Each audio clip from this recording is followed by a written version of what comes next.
Education வேணுமா, படிப்பு வேணுமா, அவங்களும் உதவி செய்யலாம். மனிதர்கள் அதெல்லாம் கூட செய்யலாம் பாருங்கள். இயேசுவும் செய்வார், டைரெக்டாக செய்வார் சில நேரம். ஆனால் மனிதர்கள் கூட, ஆனால் இயேசுடைய மகிமை என்னங்க, இயேசுடைய ஸ்பெஷாலிட்டி என்னங்க, இவர் ஸ்பெஷலிஸ்ட் எதில் தெரியுமா? பாவத்திலிருந்து ரட்சிக்கிறது. அவருடைய பேர் என்ன? அது தம்முடைய ஜனங்களை பாவத்தினின்று ரட்சிப்பார்ன்றது தான் அவருடைய பேரனுடைய அர்த்தமே. இயேசுன்னு சொல்கிறோமே. அப்போது இது வேணும்னா இன்றைக்கே நீங்கள் பெற்றுக்கொள்ளலாம். நீங்கள் மாறவே தேவையில்லை. இயேசுவை நம்பினீங்கன்னா போதும், அவர் உங்களை மாற்றிடுவார். சில நேரம் பட்டுன்னு மாற்றிடுவார், சில நேரம் கொஞ்சம் டைம் கூட ஆகலாம். அது அந்த வெளியே அதனுடைய அடையாளங்கள் காண்றதுக்கு. ஆனால் மாற்றிடுவார். ஒருத்தவங்க சொல்கிறாங்க, என்னைக்கு உலக பட்டினி பசி தீருதோ அன்னைக்கு கிறிஸ்தவ ஊழியர்களுக்கெல்லாம் வேலையே போயிடும். சுவிசேஷ ஊழியர்களுக்கு வேலை போயிடுமா? என்னைக்கு உலகத்தில் பசி பட்டினி தீர்ற நாள். அதாவது என்னென்னா, அவங்க என்ன சொல்கிறாங்க, கிறிஸ்தவ ஊழியர்களுடைய வேலை என்னது? ஒன்றும் இல்லாத ஜனங்களை போய் நீ வா இயேசுட்ட வந்தால் அவனை ஆசீர்வதிப்பார், பசி பட்டினியை தீர்க்கிறதுக்கு உதவுவார் அப்படின்னு சொல்லி கவர்ந்து இழுத்துடுறோமா.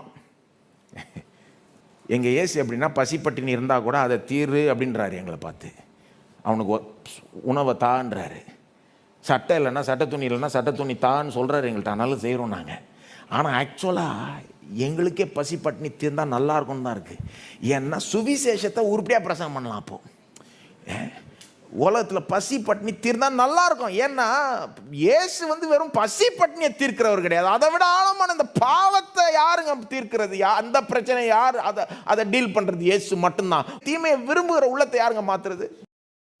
பசி பட்டினியை தீர்த்துடலாங்க, சோறை கொடுத்துடலாங்க, படிப்பை கொடுத்துடலாங்க. உள்ளத்தில் தீமையை விரும்புகிற அந்த உள்ளத்தை யாருங்க மாற்ற முடியும்? இயேசு ஒருத்தர் தான். அதுதான் அவருடைய மகிமை.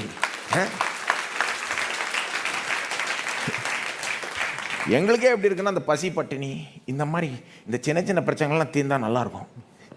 ஏன்னா எங்களை பைபிளை பொறுத்த வரைக்கும் இதெல்லாம் சின்ன சின்ன பிரச்சனை. பெரிய பிரச்சனை பாவம் தான். சில நேரம் இதனால் அதை பேச முடியல ஃபஸ்ட்டு. ஏன்னா பாவம் பசி பட்டினியில் இருக்கிறாங்க, அவஸ்தைப்படுறாங்க, ஜனங்களுக்கு உதவி தேவைப்படுகிறது. இயேசுடைய மகிமை என்னன்னா, உள்ளத்தை மாத்துறவர், அவர் வாழ்க்கையை மாத்துறவர். பாவத்தை விரும்புகிறத விட்டு நீதியை விரும்புகிற ஒரு ஆளாக மாற்றிடுறார் அவர். இந்த மாற்றத்தை இயேசு ஒருத்தர் தான் கொண்டு வர முடியும். இன்றைக்கே நீங்கள் மாறலாம். நீங்கள் இயேசுகிட்ட வந்துட்டீங்கன்னா வரப்போகிற அந்த ஆக்கினை தீர்ப்புலேருந்து தப்பிச்சிடலாம். எனக்கு ஒளி வேணும்னு சொல்லிட்டீங்கன்னா போதும்.